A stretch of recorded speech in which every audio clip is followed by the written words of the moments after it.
A, B, C, D, E, F, G, H, I want A+ English because it's so much fun. English education for you and everyone, so come along. Learn some grammar, learn a phrase, learn something new every day. Learn the A+ way. Hey, it's time to start the show. Are you ready? Good, 'cause here we go. A, B, C, D, E, F, G, H, I want A+ English.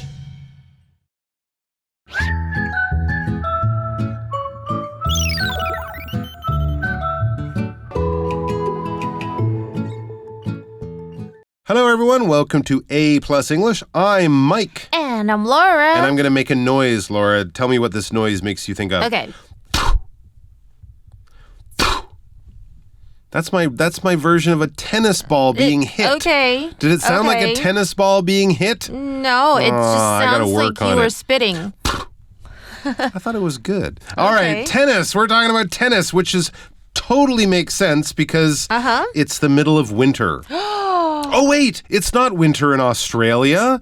It's summer, and they play tennis in Australia in summer. Tennis is a weird sport because it starts in like February or January. Okay. And then they also have big ones in May and June and September. And then they're still playing in December. And I go, when do these people take a break? Right? I know. The China Open is in like October. The Australian Open is in January. I guess they get off a week for Christmas or something. I don't know what they do, but it is a very cool sport. It's a very popular sport. I'd say even more popular these days around the world. It's a hard sport. Like so physically difficult. Hard. You're so out tiring. there all alone. So it's like a mental sport. You know, if you're losing, you're often losing to your own brain as much as you're losing to the other player. But you can make a lot of money. Okay, that's the good They're part. some of the best paid athletes in the world, not just from playing tennis, but for advertising. You know, they're always advertising Rolex and BMW and fancy things at the tennis matches. Expensive stuff. It's a very interesting sport. And of course, with Serena Williams, who just retired, being a big star for a couple of decades.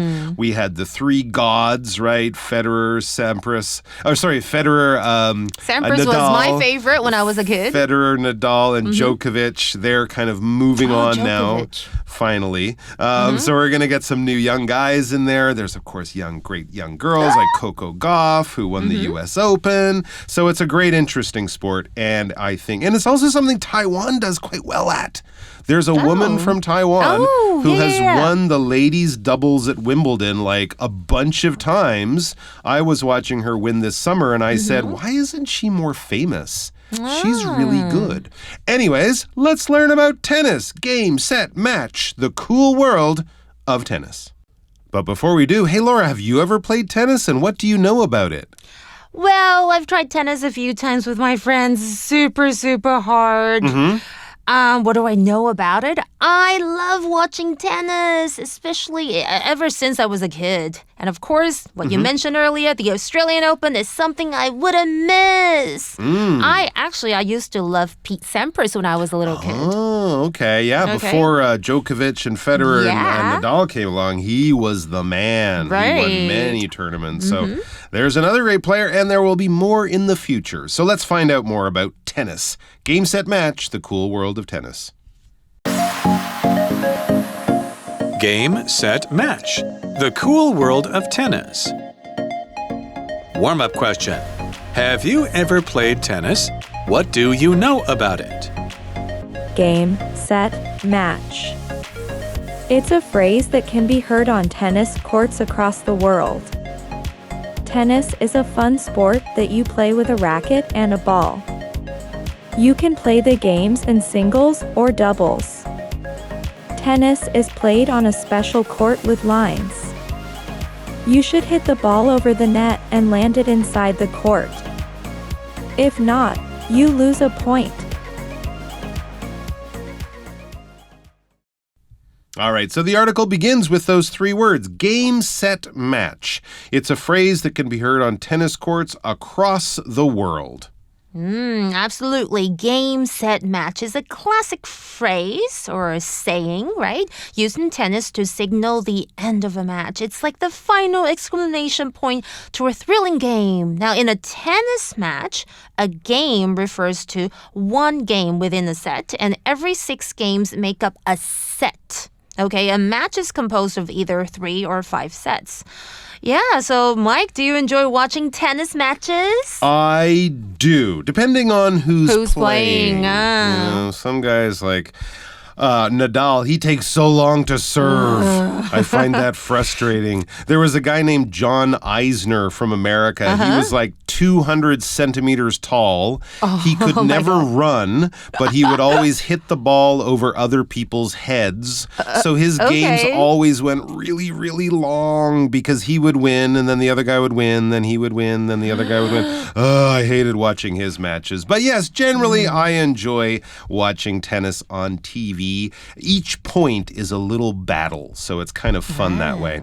Tennis, it says, is a fun sport that you play with a racket and a ball. Yeah, it's pretty simple in terms of equipment. You need a racket, you need a ball, you need at least 2 players, and of course you need a net as well in between the 2 players. But the racket and the ball, those are the, tools, the equipment the players will actually use. Yeah, so besides tennis, that requires a tennis racket, also badminton, right? It's kind of like a racket sport. It's a racket sport. Yeah, and it involves hitting a birdie over a net. It also requires a net. Or a shuttlecock. Oh, of course. A birdie is also a shuttlecock. And squash. Oh, I love squash. Yeah, you do. It's tiring as well. I used to play squash at school. And there you go. It also requires a racket, but no net, all right? No. Okay. And table tennis, I love ping pong.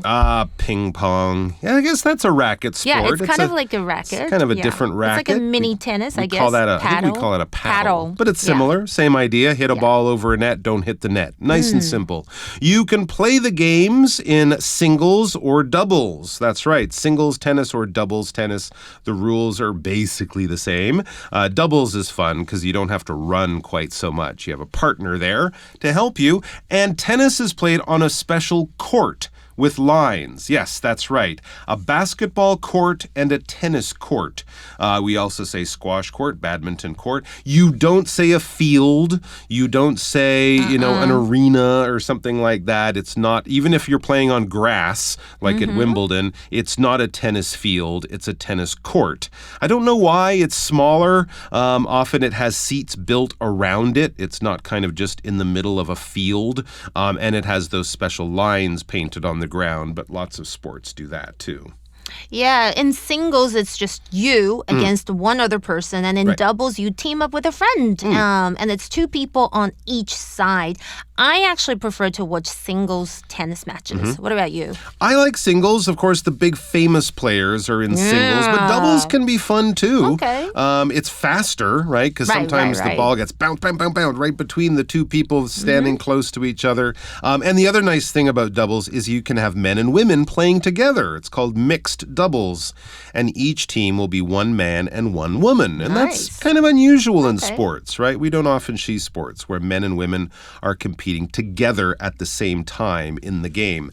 The basic rules, pretty simple. You probably know them. You should hit the ball over the net and land it inside the court. If not, you lose a point. If the ball goes outside the court or hits the net and doesn't go over, then you lose a point, or more accurately, then your opponent gets a point. Oh, no. Okay, about those lines on the court, they're like the boundaries in a game. Yeah. So they tell us where the ball should land to be in play. If the ball goes outside these lines, it's considered out and you lose a point. Exactly right. A lot of sports have the same idea, keep the ball in the lines. You don't want to hit it too far. A cool thing about tennis is that there are 4 Grand Slams every year. Players from all over the world do their best to win these big tournaments. They compete for trophies, prize money, and lots of cheers from fans. A cool thing about tennis is that there are 4 Grand Slams every year. Yeah, if you're going to be familiar with tennis, especially watching it on TV, you will hear this term Grand Slams. Those are the big famous tournaments that the best players want to win. Those are the ones that will put you in the history books, put you in the Hall of Fame. The more Grand Slams you win, the better you are doing. What's the record? I think it's 22, 23. I think Serena Williams up there. And Djokovic, I think he's on 22 now. He's tied with Nadal. Or maybe he's won one more. I'm not sure, but you gotta win a lot. And of course, these are the famous 4. What are the famous 4? Australian Open, French tennis, French Open, yep. Wimbledon. Ooh, This is something I wouldn't miss as well. And US Open. And the US Open, that's right. And as we said, they stretch from January or February for the Australian Open right through to September for the US Open. So let's have a quick look at some of them. Tell us about the Australian Open, since that's your native one. Well, it's held in Melbourne, Australia. It's known for its hot summer conditions. Ah, yes. And like what you were saying, it typically takes place in January. It's the first Grand Slam of the year. It's very early in the year. I know. But yeah, it's summertime in Australia. And it hot. is very hot. I think the other thing is that the fashions are a little wilder, right? You'll see brighter colors. They kind of wear their cool, stylish outfits for the Australian Open because it's newer. They don't have so many rules. And then we move on in the spring to the French Open. That's held at Roland Garros, which is a tennis complex outside of Paris.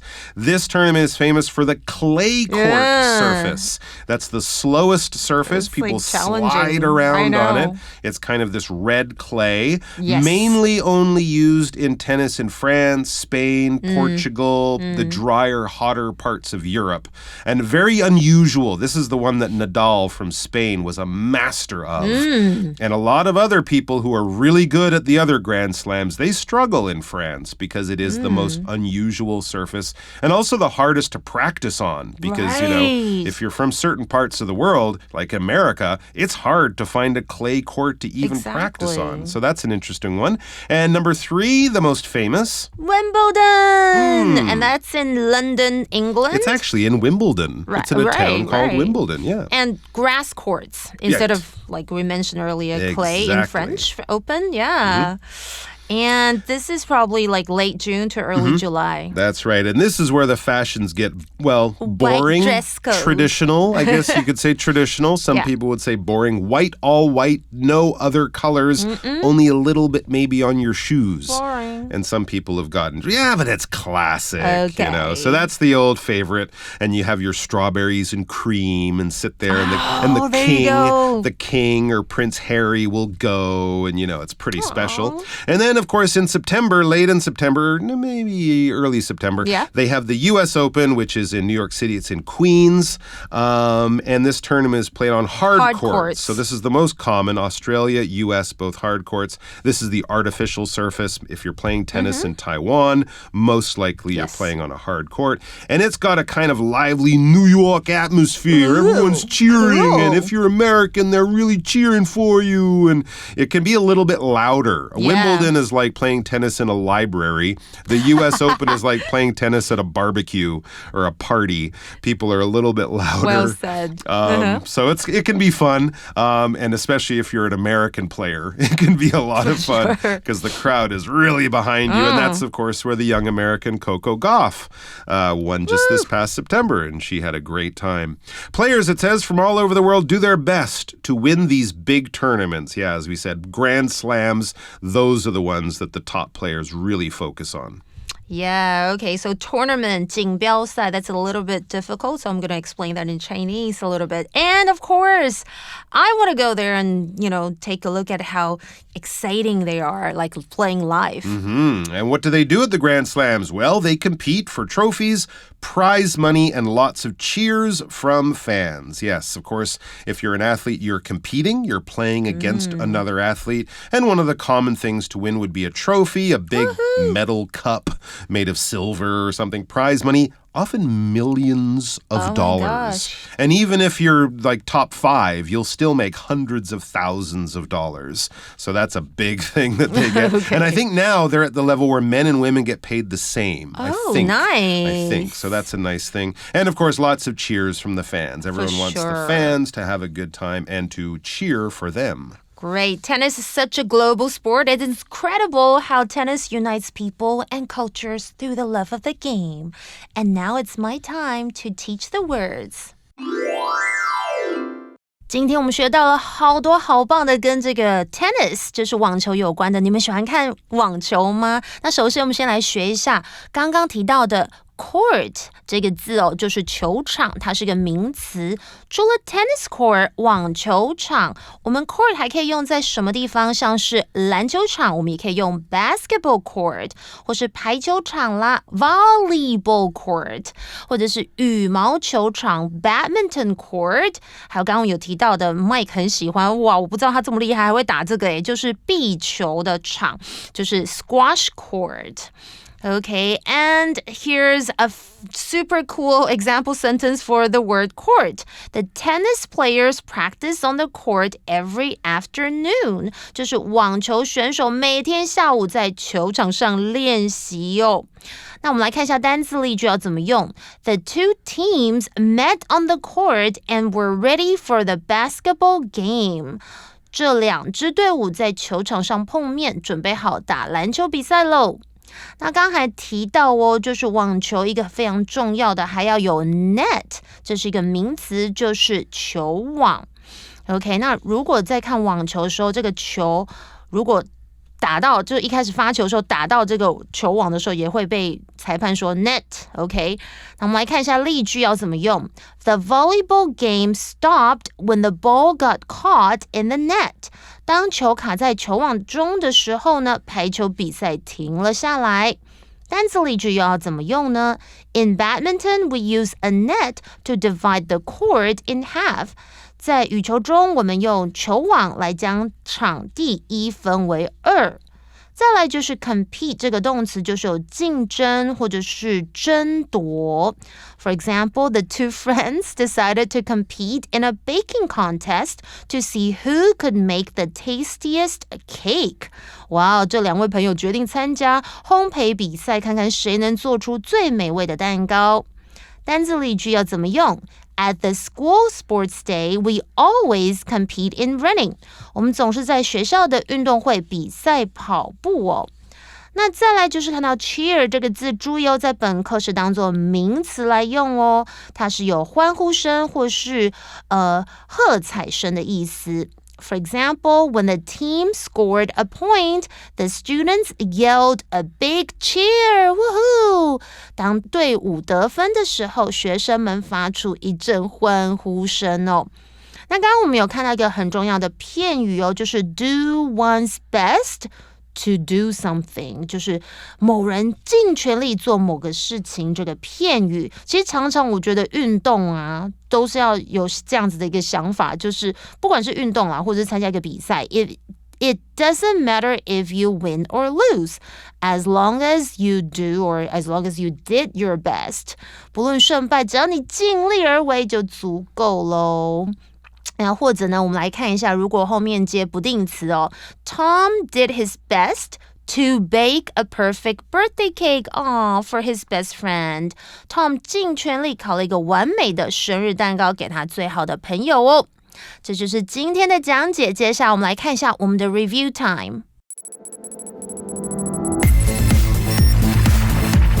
Review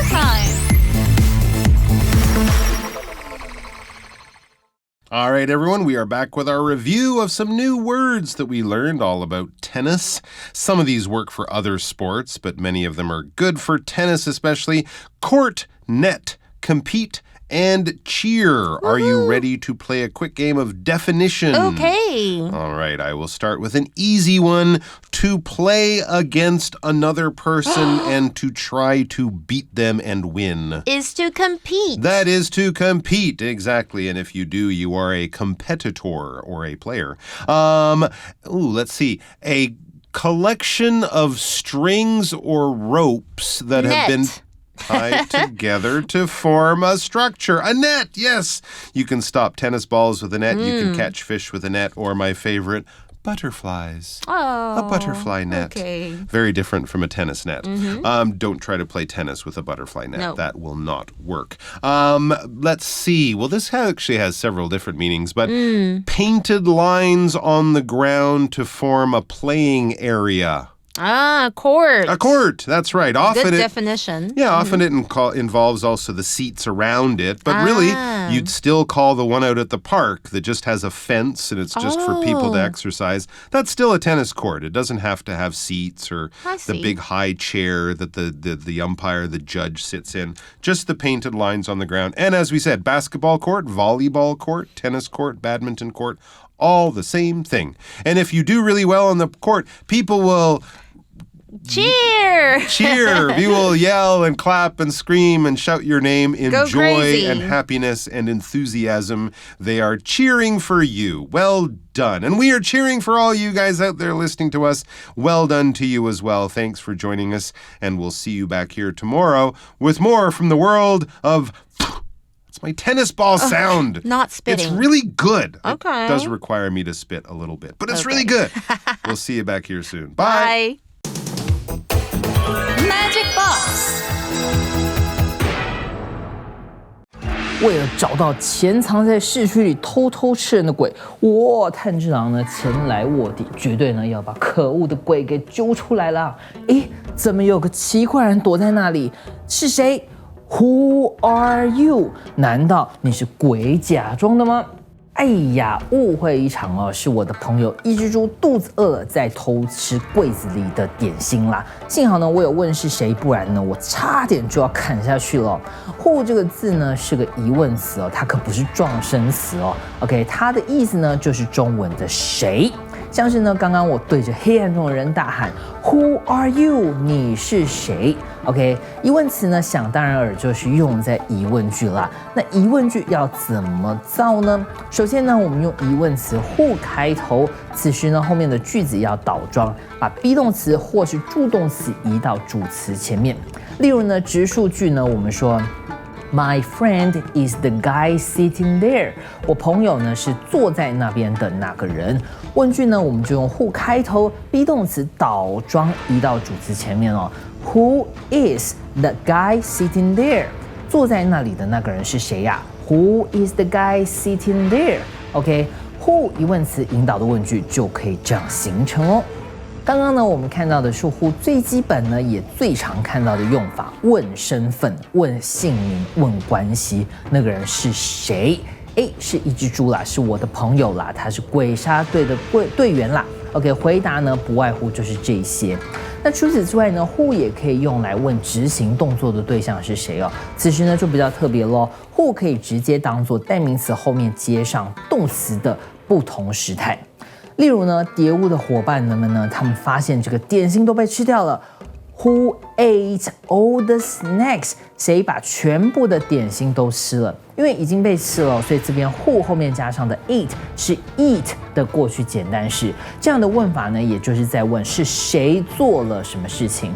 所以 who 呢，也就是中文说的谁，这个疑问词呢，就可以用来问关系、问身份。也可以呢用来询问是谁做了这个动作，希望呢你也记起来啦。